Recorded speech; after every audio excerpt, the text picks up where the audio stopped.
Olá pessoal, Thaís aqui do Oceano Místico, esse é meu irmão Gianluca. A gente tá aqui gravando esse vídeo com uma proposta de ser bem let's go, ser bem leve, descontraído, uma troca, uma reflexão sobre filmes da Disney, né, da Disney Pixar, enfim. E o primeiro que a gente pensou em trazer hoje foi o filme Encanto, né? E esse vídeo vai conter spoilers, então assim, quem não gosta de saber antes, quem ainda não viu o filme, pode parar agora, porque a gente vai acabar falando sobre vários detalhes aqui, tá? Então a ideia a gente já tava começando a fazer isso antes de começar o vídeo e a gente se deu conta, pô, vamos fazer o vídeo assim, porque faz mais sentido, pra não ter que ter um roteiro, sabe? A gente foi trazendo as pontuações, ó, ele tem a anotação dele, eu tenho a minha aqui, tá? E a gente fez umas pontuações separadas, entendeu? Ele na casa dele, eu na minha.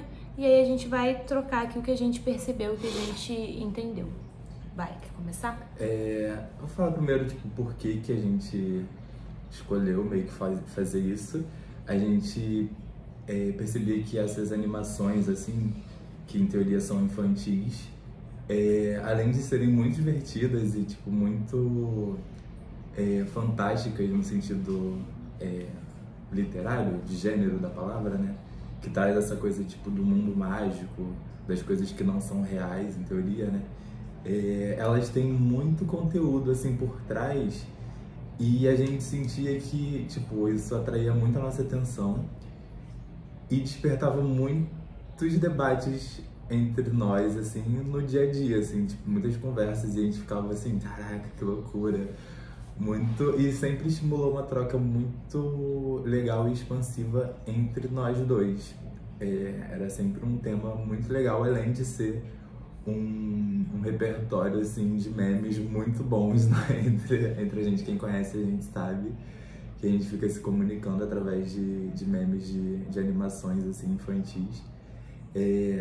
Então, como é uma coisa que expande e traz um lugar orgânico e leve para nossa troca, a gente achou que seria legal passar isso adiante, né? Como um transbordamento de uma coisa que toque e expande a nossa consciência de alguma forma, né? Porque a gente, vivendo coletivamente, né, em sociedade, é sempre bom a gente passar adiante essas coisas que tocam a gente, né? Que fazem a gente ser lembrado daquilo que é da nossa essência, né? Daquilo que é essencial. E é exatamente isso. Por exemplo, a gente via os mesmos filmes juntos com os nossos pais e as coisas que a gente percebia e via pra eles não era tão óbvio. Então é legal às vezes trazer coisas que passam pelo nosso mundo interno, a nossa reflexão, porque às vezes a gente ajuda o outro a ver também de uma forma diferente, e aí ele acrescenta o modo dele e a gente vai enriquecendo, né, os repertórios, os diálogos, as trocas, enfim.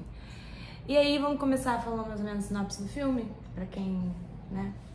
Pode ser, assim, primeiramente eu recomendaria assistir o filme. Assista o filme. Quem ainda não assistiu. Disney Plus, tá? Tem que ter, se você não tem, pede de um coleguinha e assiste pela conta dele, porque é muito bom.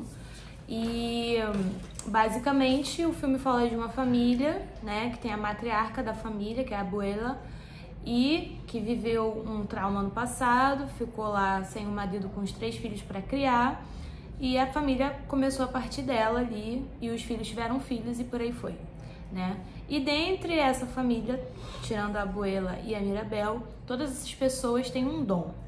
Mirabel é a neta. É a neta, que é a protagonista, digamos assim. Isso. Tem um dom, recebem um dom. E aí, uns dons são muito legais e outros nem tanto, como é o caso do Bruno, que o dom do Bruno não foi muito bem compreendido e ele, né, foi colocado à parte na família. E aí a gente vai entendendo as nuances desses integrantes da família, né? Conforme o filme vai desenvolvendo, você vai entendendo a necessidade de cada um, a dor de cada um, e aí a gente vai trazer um pouco essa reflexão, né? Eles vivem numa casa mágica, né? A casita, ela tem uma vida própria, digamos assim, e tem uma vela, que é a vela do milagre, que foi que permitiu tudo isso acontecer e que dá os dons e tudo mais. Então, se quiser acrescentar alguma coisa. Não. Então começa com as suas reflexões aí que a gente já tinha começado mais ou menos.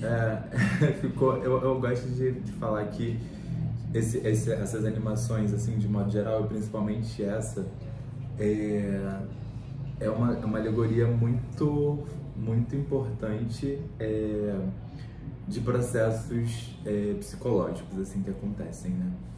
Então, eles trazem, através da visualidade e da narrativa, questões internas nossas, né? Então, eu acho que é importante olhar sobre esse olhar, sabe? Sobre esse ponto de vista, assim. A parte que eu acho que é principal desse que norteia esse filme, né? O enredo do filme, é a questão da família, que é uma questão que, no fim das contas, todo mundo tem.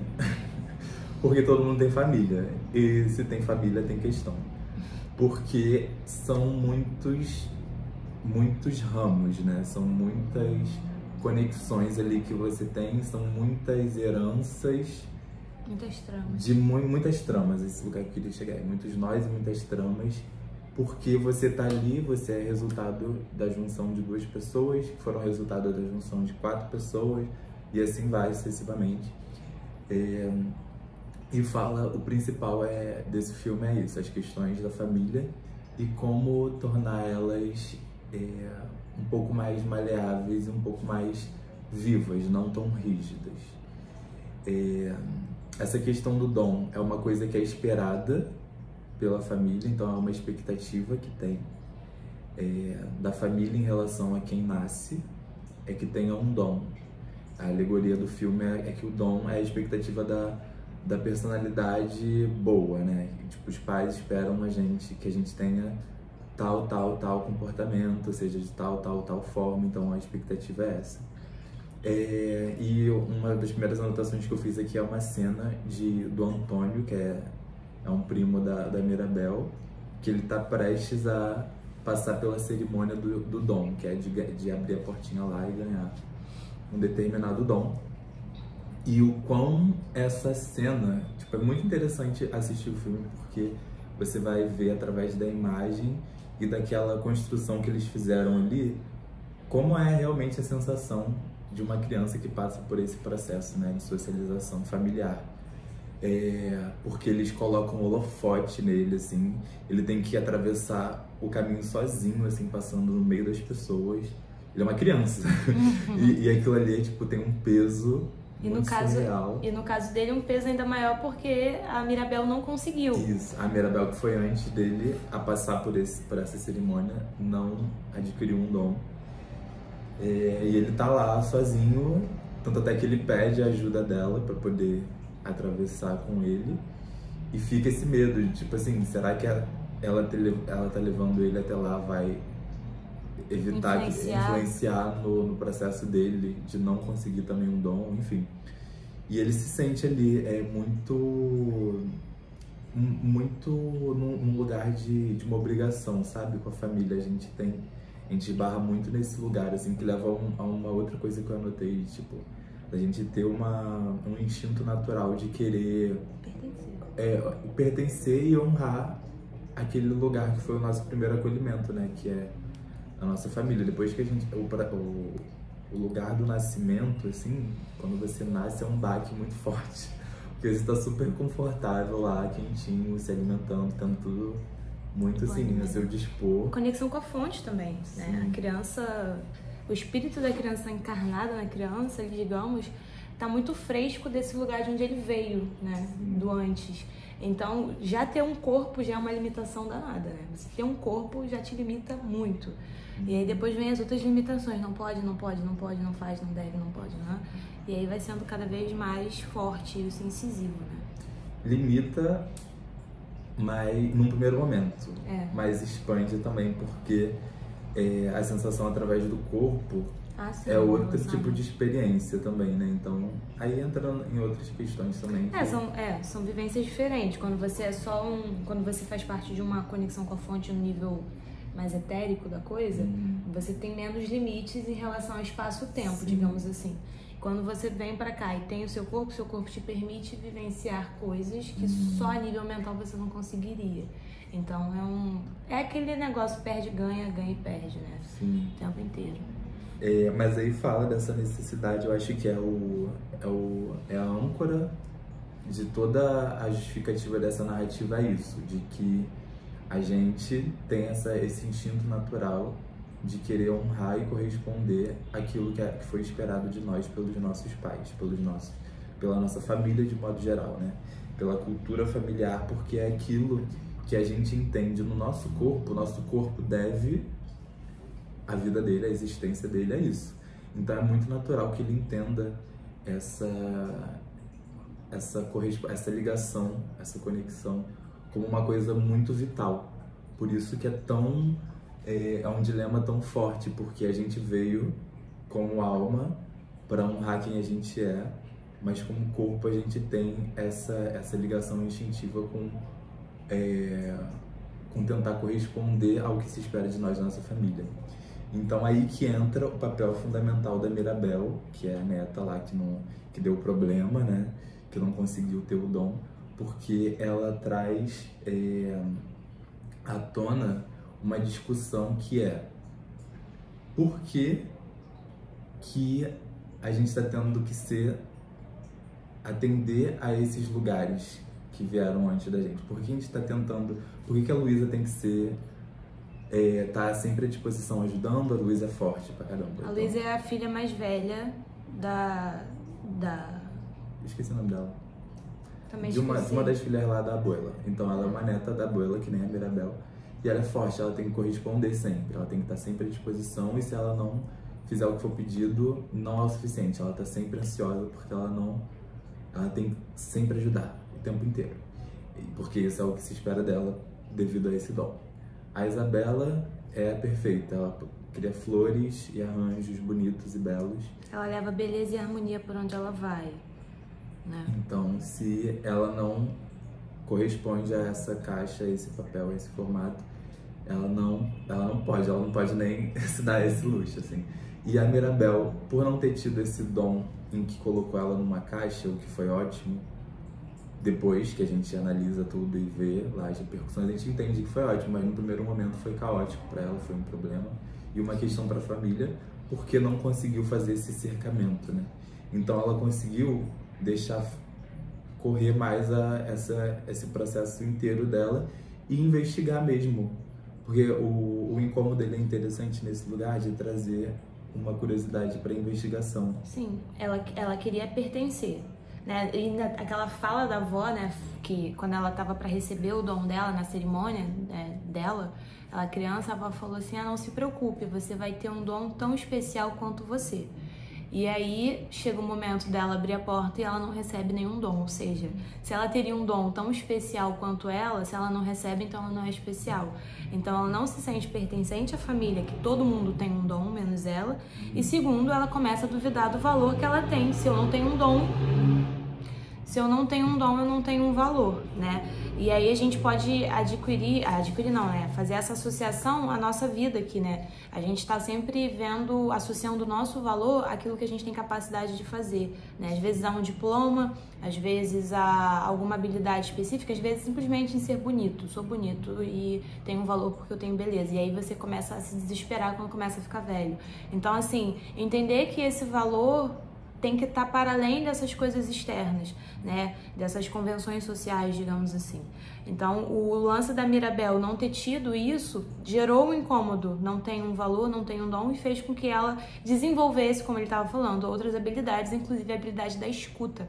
Ela era a única que conseguia ver coisas que as pessoas da família não viam. Ela tinha um olhar mais atento.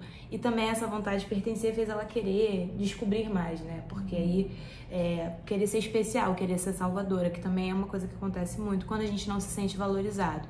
A gente quer provar o nosso valor mostrando alguma coisa legal, salvando as pessoas, né? Mostrando a nossa capacidade nesse sentido aí. Isso dos dons como coisas que cerceiam, né? Tipo, como cercas das nossas possibilidades de ser, é uma coisa que, tipo, é legal ter uma personalidade, ter essa ideia do dom, porque a gente vive em sociedade, né? Então tem essas demandas, sim, é interessante. Mas fazer essa investigação que nem a Mirabel fez é legal também, porque aí você identifica que a sua ideia de merecimento estava atrelada a um fragmento seu muito pequeno.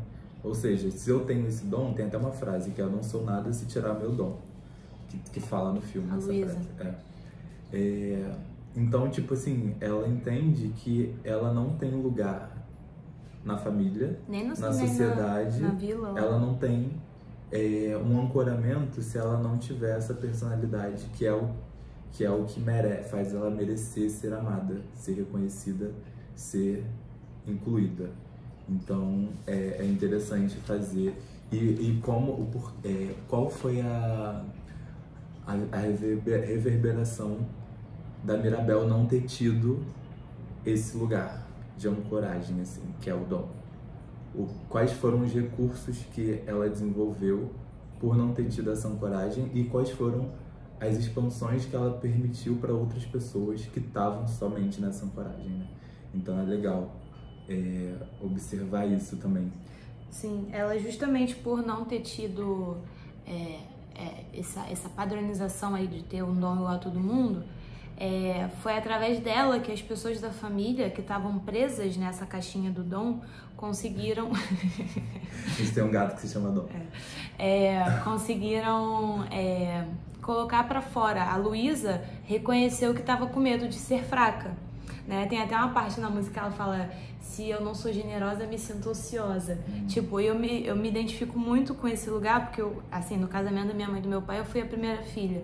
E o filho mais velho tende a ser o que tem que ajudar a cuidar do bebê, tem que ser o exemplo, tem que ajudar a cuidar da casa, tem que... E o que eu acho interessante é que a filha, tipo assim, a abuela teve 3 filhos, trigêmeos, nasceram tudo ao mesmo tempo, mas cada um ocupa um papel muito interessante nessa questão. A primeira lá, a mãe da Mirabel, é a curadora, né? Ela cura através da comidinha que ela faz, né? E a Pepa, que é a do tempo, tem muito o lugar do filho mais novo, que é o regulador emocional da casa, digamos assim, né? As emoções dele oscilam de acordo com o que está acontecendo e ele é muito sensível a essas coisas externas. Então o marido vive sempre tentando acalmar ela, porque ela é muito sensível a essas nuances, né? Então ela cria uma tempestade se ela fica estressada e tal. Então isso é muito do filho mais velho, ser o mais sensívelzinho a tudo que está acontecendo e volta a ser mais protegido também, para não ter essa, como se fala, talvez essa amostragem dessas nuances, digamos assim. O Bruno é o cara excluído, que seria tipo o vilão, a ovelha diferente da família, digamos assim, né? Que é o cara que tem a visão, ele prevê, digamos, o futuro, mas as pessoas associavam essas visões a coisas ruins, né? Ninguém quer olhar para o que é desconfortável, então é mais fácil a gente excluir. E aí ele percebeu que o dom dele não estava ajudando a família, no sentido literal da coisa, e aí ele saiu, mas não saiu. E isso também é muito simbólico, porque ele sai da família sem sair da casa. Ele se distancia, mas fica morando por dentro das paredes, e o lugar onde ele come é a continuação da mesa da família. Então, assim, quando a gente exclui alguém, a pessoa não deixa de existir, ela fica ali. E às vezes vem através de uma outra pessoa da família, né? Então a Mirabel foi a que resgatou também esse tio excluído, digamos assim, para que seja olhado.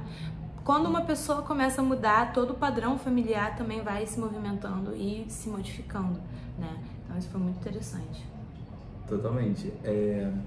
A Mirabel, inclusive o caminho pelo qual a Mirabel consegue desvendar, digamos, e solucionar essas questões aí familiares é literalmente através do tio que foi excluído, porque ele traz as visões, então ele vai até ela pedindo para ele ter uma visão do que ela tem que fazer para resolver ali o problema. Então é muito simbólico isso também, que é através dele, que foi excluído, que rola a inclusão da Mirabel e dele novamente e de todo mundo da família, porque quando você vive numa ancoragem só, que é o que todo mundo estava fazendo na família, que é vivendo sobre a premissa do dom, ou seja, eu sou o meu dom. Quando você vive a partir dessa determinação, rola o que a Thaís falou aqui de controle, da rigidez, sendo que somos seres orgânicos, né? Somos organismos vivos que variam o tempo inteiro, que são muito selvagens. Entra muito essa questão da selvageria que, por conta de processos civilizatórios, a gente entendeu que não podia. Então, o bom funcionamento é aquele que é controlado e rígido. Então, é interessante para o funcionamento da sociedade e a família, por ser um setor da sociedade, funcionar assim. Os dons são interessantes nesse sentido, né? Para poder ter mais controle desse lugar. Mas é interessante ela ter falado da Pepa, que é uma personagem que, tipo assim, ela é divertidazinha e tal, porque ela tem muita instabilidade. E ela fica o tempo inteiro tentando controlar essa instabilidade. E eu nunca reparei muito nisso, eu já vi esse filme milhões de vezes, mas a última vez que eu fui ver, eu reparei que tem um momento no final, depois que rola lá a cura e tal, de todo mundo, ela tá dançando com uma chuva de granizo em cima dela, tipo assim, muito, muito leve, muito feliz.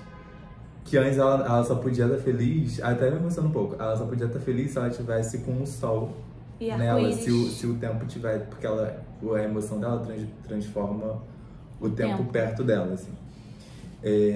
Então ela tá dançando com uma nuvem super carregada, chovendo granizo em cima dela, e ela tá tipo assim... É a carta da celebração.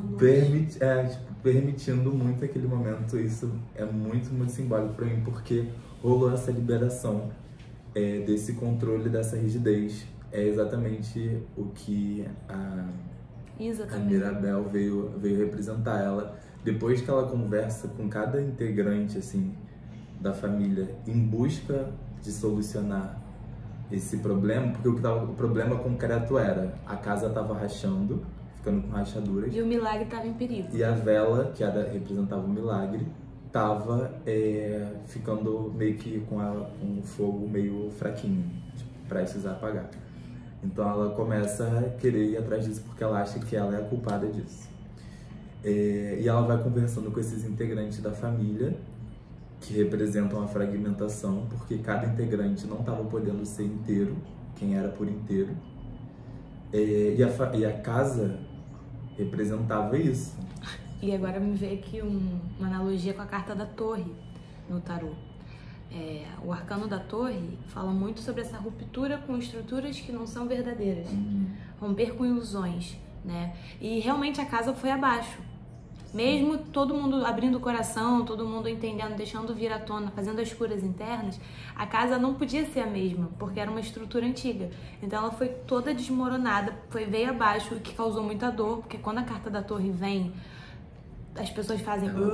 Ela vem quente, porque é isso, você tem uma estrutura que você se acostuma com aquela estrutura, mas nem sempre aquela estrutura tá fazendo bem pra você. A Isabela só podia criar coisas bonitinhas, mas ela ficou muito feliz quando ela criou um cacto, sabe? É muito de dar abertura, dar passagem para todas as emoções, todos os sentimentos, tudo que habita dentro da gente, né? E eles estavam podendo ser uma coisa só. Essa rigidez estava deixando todo mundo exausto e ansioso e, poxa, caramba, não. E aí veio a casa toda abaixo, a torre chegou, rompeu e depois eles construíram, com a ajuda da galera, né? Construíram uma casa nova que, poxa, tem muito mais a ver com essa nova fase, né? Então as estruturas estavam mais solidificadas, numa flexibilidade maior, digamos assim. Totalmente. Cara, é muito louco. Tipo assim, eu tô relendo aqui alguns trechos que eu anotei. É muito surreal. Como o filme é bom, cara. É muito louco. E tipo, o que Thaís tava falando antes da gente gravar esse vídeo, a gente tava já conversando sobre o que a gente tinha anotado. Aí eu falei assim, caraca, a gente podia estar gravando essa porra. Mas tipo, ela falou que o filme, ele dá pistas concretas do que ele quer que você entenda. Então, nas músicas tem isso, nas falas tem isso, ainda mais quando vai chegando assim pro final, fica tipo tudo muito claro ali. Aí eu anotei uma fala que tipo, eu estava com tanto medo que me esqueci quem era o verdadeiro milagre. Tipo, a abuela, que era quem personificava essa rigidez, depois de um tempo, ela começou a associar o milagre com o dom, sendo que o milagre foi a inteireza da situação, tipo, porque ela conseguiu o milagre depois que o marido dela morre e ela tem que cuidar de 3 crianças sozinha. Sendo que dali surgiu uma beleza muito forte, uma potência muito forte daquela situação inteira, que teve a perda, que teve o nascimento, que teve a insegurança, teve o medo, teve o abandono, todas essas coisas, todos esses temperos, ela teve que... Foi esse bololô todo que gerou o milagre. Então, tipo assim, ela ficou tão fixada nessa ideia de não perder de novo, porque foi um trauma. Que ela não deu passagem? Exatamente. Porque isso é válido falar. Ela entrou nessa rigidez porque ela não vivenciou o luto que ela teve. Né? Essas perdas, ela se viu com 3 crianças, teve que fazer acontecer e falou, vambora, o Brasil é nosso. E aí, o tempo foi passando, ela acabou entrando nessa aridez emocional e de querer tudo perfeito para que não venha a romper novamente, a perder novamente, só que ela não olhou para a dor que ela teve. E foi muito simbólico que o momento em que ela olha para essa dor é no mesmo lugar onde aconteceu a perda. Ela nunca tinha voltado lá, onde o marido dela, né, se despediu e foi tentar salvar a galera. Então, isso, a gente estava falando, isso é um símbolo muito forte de que a gente precisa fazer esse retorno, às vezes, ao passado para curar realmente. Por isso que, às vezes, falar, olha a sua criança interior, olha... Por quê? Muita coisa tá lá. Então, querer tocar adiante, não... sem limpar, sem organizar, sem curar o que tá lá atrás, transmutar, ressignificar, você vai passando por cima e isso vai criando tipo uma bola de neve, que aí as coisas vão ficando cada vez piores. Então foi muito interessante ter sido lá e foi isso que ajudou a flexibilizar a conversa, né? A avó entendeu a neta e a neta entendeu a avó também, né? Que foi um momento ali, porque é muito natural a gente olhar pra avó como uma, pô, lá vem ela, estragadora de prazeres, né? Tipo assim, caraca, chatona. Mas quando você olha pra história dela, pô, aquele momento ali é o que eu mais choro, entendeu? Pô, é muito forte, muito potente, junto com a música, com as imagens e tudo.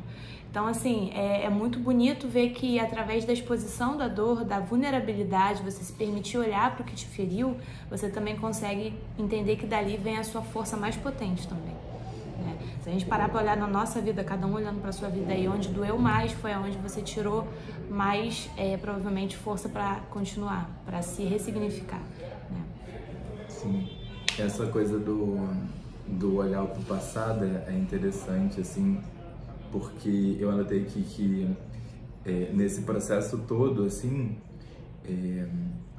de soltar dessa rigidez e permitir a inteireza de ser quem se é, leva para um caminho de culpa muito forte, que muitas pessoas vivem essa culpa. Acho que eu me arriscaria a dizer que todo mundo vive essa culpa. E ela tá representando reflexos de feridas emocionais passadas, né? Então é interessante fazer esse caminho de volta para poder reencontrar, né, com esse lugar que feriu e poder ver o que precisa ser feito para poder amenizar, né, essa dor, esse processo todo. Tipo, a Mirabel, ela tem muito esse incômodo de achar que o simples fato dela estar na casa fazendo coisas, ela tá trazendo problemas, ela tá fazendo alguma coisa errada, ela tá atrapalhando a família, que nem o Bruno sentia, porque na infância dela ela teve aquele baque de tipo, ela foi abrir a porta e não teve dom. Aí, e ela viu a comoção que aquilo gerou na família, estremeceu e virou uma coisa tipo assim, caraca, isso é um problema, enfim.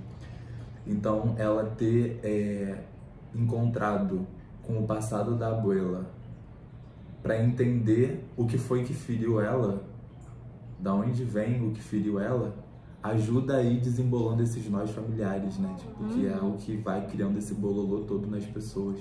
Porque os pais vão ferir a gente o tempo inteiro. Ainda mais quando a gente é criança. São feridos, porque né? é exatamente isso que eu ia falar agora. Que, tipo, quando a gente começa a olhar de onde vêm essas feridas deles, que é o que fizeram eles terem a culpa, carregarem a culpa deles, de serem quem são, começa a despressurizar, sabe? A tirar a potência e a carga dessa culpa. E quanto mais a gente faz isso, mais a gente ajuda os antepassados, e mais ajuda quem vai vir ainda, e mais ajuda o nosso próprio corpo, que quer honrar com essas tramas familiares todas, né? Então é muito interessante ver esse caminho, assim. Tanto até que tem outra frase que, cara, perfeição, que fala assim: abra os olhos, o que você vê. Aí ela fala: vejo a mim, tudo em mim. Porque antes ela via só essa ferida, né? Quando a gente vive muito, quando a gente não tem esse retrospecto com o que foi que machucou a gente vive inconscientemente a base dessa culpa, a base dessa dor, a base dessa ferida, sem saber dela, sem saber qual é a questão, e a gente se limita àquela voz que ficou na nossa cabeça dizendo: ah, você é isso, você é aquilo, daquelas pessoas que representavam o nosso mundo, né? Que são os nossos pais, porque quando a gente vem, eles são o nosso mundo. Então aquilo, por mais que tenha parecido pequeno quando você lembra, assim, de modo superficial, aquilo tem um impacto muito forte na nossa psique, na nossa emoção, e como ela poder abrir os olhos e se ver inteira, ver tudo em mim, quando ela fala isso, é uma coisa muito, muito forte, porque ela consegue permitir se reencontrar com essa inteireza, né? Os outros irmãos tinham essa fragmentação através de tentar cumprir uma expectativa de um dom, que seria uma coisa positiva, né? Personalidade positiva. E a Mirabel tinha, assim como o Bruno, tinha essa limitação, essa rigidez, por se corresponder e se identificar com uma parte negativa, que corresponde às sombras da família, né? Por isso que é importante sempre olhar para essas pessoas que representam a sombra e o problema da família, porque elas trazem essa luz, esse potencial de iluminar e suavizar os nós que vêm já de gerações, né? O que mais? Eu anotei uma coisinha que eu tô guardando pro final. Mas eu acho que já foi. Eu já falei, a gente já falou da Isabela, a gente já falou do Bruno. Pode ir. Vejam o filme, porque assim, o que a gente tá falando aqui fica ainda mais vivo quando você participa do filme, porque é uma participação. Você tá ali com o filme, você não tá assistindo apenas, você tá ali participando com ele. Impossível não chorar. Fica muito, muito visceral, assim, fica muito...